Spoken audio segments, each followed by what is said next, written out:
Very good evening friends, how are you all? Hopefully आप सभी अच्छे होंगे। तो आज इस वीडियो में हम बात करेंगे एक बहुत ही इम्पोर्टेंट नोटिफिकेशन की।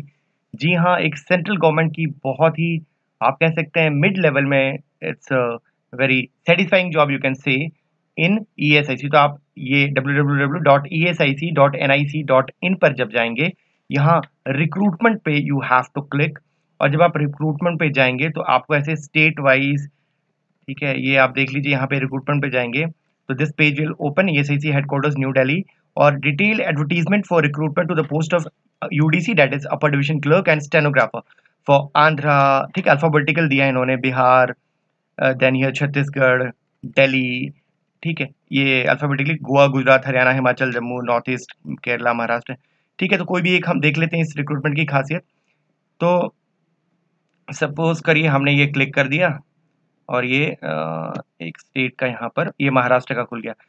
ठीक है, पहले तो ये बता दूं कि इसमें लैंग्वेज प्रोफिशिएंसी टेस्ट के बारे में वरी मत कीजिए। यहाँ पे कोई लैंग्वेज प्रोफिशिएंसी टेस्ट जैसी कोई चीज़ नहीं है, तो आप जहाँ से चाहें भर सकते हैं। हाँ, वैकेंसीज का ज़रूर देख लीजिए। ठीक है, कितनी वैकेंसीज हैं, अगर आप जहाँ से भर रहे हैं तो वो आप देख लीजिए। पहली बात ये हो गई।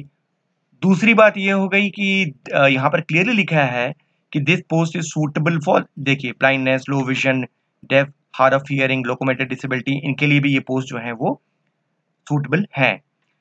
और एज की बात है तो यहाँ पर 27 जो है मैक्स एज है।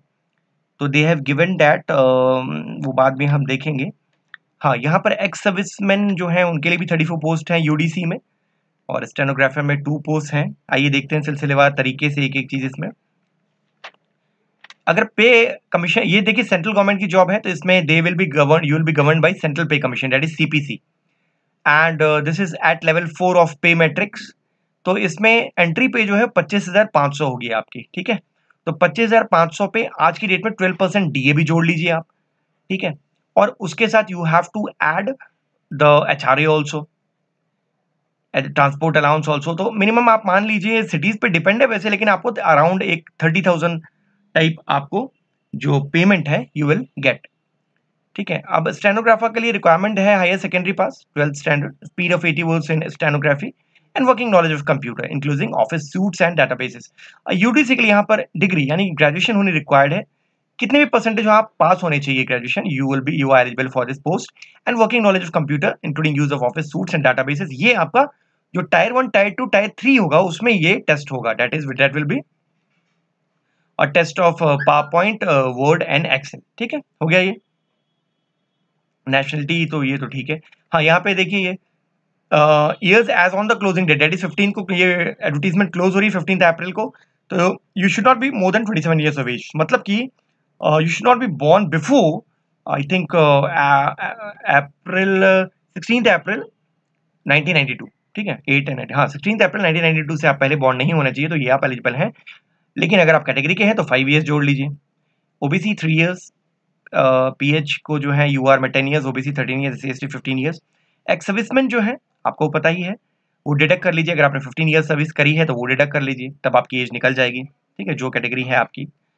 और ESIC के अगर एम्प्लॉयर हैं, LDC हैं या कोई और MTS पोस्ट पे हैं, तो वो आपके लिए यहाँ दिया गया है।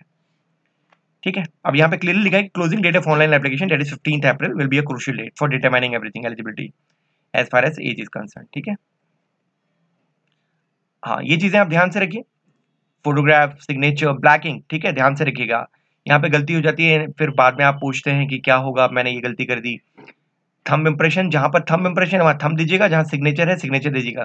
ठीक है, signature in capital letters not accepted, ये ध्यान से दीजिएगा। और ये चीज जो है आप एक पेपर पे लिख लीजिए कि आई, यहाँ पर आपका नाम, hereby declared that all the information submitted by me in the application form is correct, true and valid. Stop. I will present the supporting documents as and when required. मतलब ये समझ लीजिए आप एक अंडरटेकिंग दे रहे हैं। तो आजकल तो IBPS के जो ये एग्जाम जो है वो IBPS कंडक्ट करा रहा है। ठीक है, तो इसमें आजकल जो जिन्होंने पहले दिया है तो दे माइट नो कि this is the normal in IBPS examinations, you have to give this undertaking. इसके बाद ये स्कीम ऑफ एग्जामिनेशन की तरफ चलते हैं। ठीक है, application fee 500 too high, but क्या कर सकते हैं, अच्छी पोस्ट है, भर लीजिए। ठीक है, 500 तो लग रहा है, बट इसके बाद आप स्कैनिंग कर लीजिए। ऑल आप लोग टेक्स हैवी हैं, बट ये ध्यान दीजिएगा जहाँ पर सिग्नेचर हो वहाँ सिग्नेचर, जहाँ पे थंब हो वहाँ थंब, ठीक है। हाँ, स्कीम ऑफ एग्जामिनेशन स्टेनोग्राफर की देखिए तो English language and comprehension 100 marks, reasoning 50 and general awareness 50, ठीक है। और फेज 2 में computer skill test, qualifying in nature and description, और ये है preparation of 2 PowerPoint, typing matter, preparation of table, ये हो गया, ठीक है। इसके बाद स्टेनोग्राफी टेस्ट होगी इनकी, ठीक है, वो तो स्टेनोग्राफर पोस्ट है।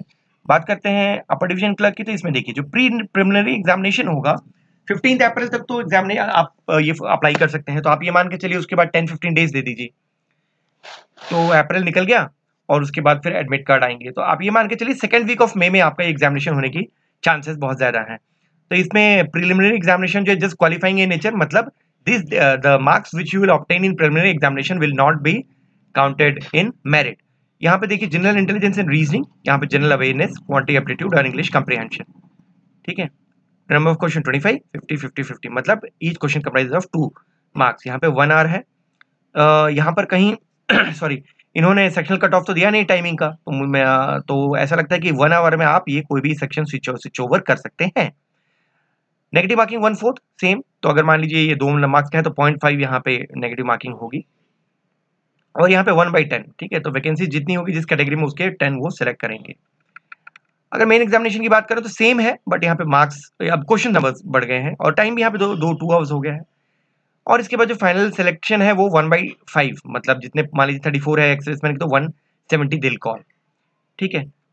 और इसके बाद ये इंपॉर्टेंट है, ठीक है, आपने फर्स्ट क्वालिफाई कर लिया, वो तो क्वालिफाइंग है, सेकंड आपने क्वालिफाई कर लिया, लेकिन यहाँ पे मार्क्स आपके बहुत इंपॉर्टेंट हैं। बट यहाँ पर क्या है, वो 1/5 कैंडिडेट्स को सिलेक्ट कर लेंगे और उसके बाद यहाँ पर वो आपका स्किल टेस्ट लेंगे, ठीक है। इसके बारे में डिटेल्स आपको जैसे जैसे ये रिक्रूटमेंट बढ़ती रहेगी आपको बताते रहेंगे।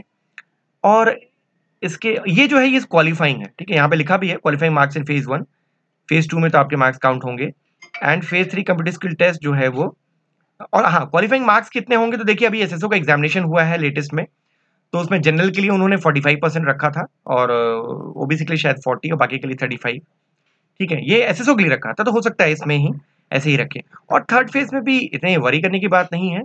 मान लीजिए 50 मार्क्स का है तो इसमें मैक्सिमम आप रख लीजिए, उन्होंने शायद 35% रखा था, तो मैं 20 मार्क्स आप ले आइए, आप क्लियर हो जाएंगे। तो इसमें मेन सबसे जो है प्री क्लियर कीजिए और इसमें आप हाई मेरिट वाले मार्क्स लाइए, तभी आपका सिलेक्शन हो जाएगा, ठीक है। अच्छी जॉब है, पेमेंट भी ठीक ठाक है, वर्क लाइफ बैलेंस भी अच्छी है, टाइम भी मिल जाएगा आपको, ठीक है। तो यही सब है, और कोई आपको अगर क्वेरी हो तो आप पूछ सकते हैं। हाँ, बाकी जो ईएसआईसी का एसएसओ का एग्जामिनेशन हुआ था, तो वो आप जो हमारा चैनल है हम्बल गाइड, उस पे आप प्लेलिस्ट में जाइए, तो ईएसआईसी एसएसओ करके एक प्लेलिस्ट बनी हुई है, तो उसमें क्या क्या क्वेश्चन कैसे आए थे, पैटर्न, और जो थर्ड टायर है उसका भी वहाँ पर डिटेल्स में दिया हुआ है, तो वहाँ से आप वो चीज़ देख सकते हैं। बाकी कुछ आपके अगर डाउट्स हो so you just put it into the comment section, ठीक है। तो आप अपना स्टेट देख लीजिए, जो भी स्टेट है आपका, और वहाँ से आप उस पर क्लिक करके आप देख सकते हैं कि आप में कौन से स्टेट के लिए कितनी वैकेंसीज है, और उसी की तरह से आप अपना अप्लाई कर सकते हैं, ठीक है फ्रेंड्स। तो फिलहाल के लिए इतना ही। अभी आने वाले 1-2 दिनों में दूसरी वैकेंसीज पे भी हम बात करेंगे, और बाकी जो जनरली हम बात करते हैं आरबीआई, एनआईसीएल, एसबीआई, उस पर भी हम थोड़ी सी चर्चा जरूर करेंगे। तो रखिए अपना ख्याल और दीजिए मुझे इजाजत, मिलता हूँ आपसे अपने अगले वीडियो में, तब तक नमस्कार एंड गुड बाय।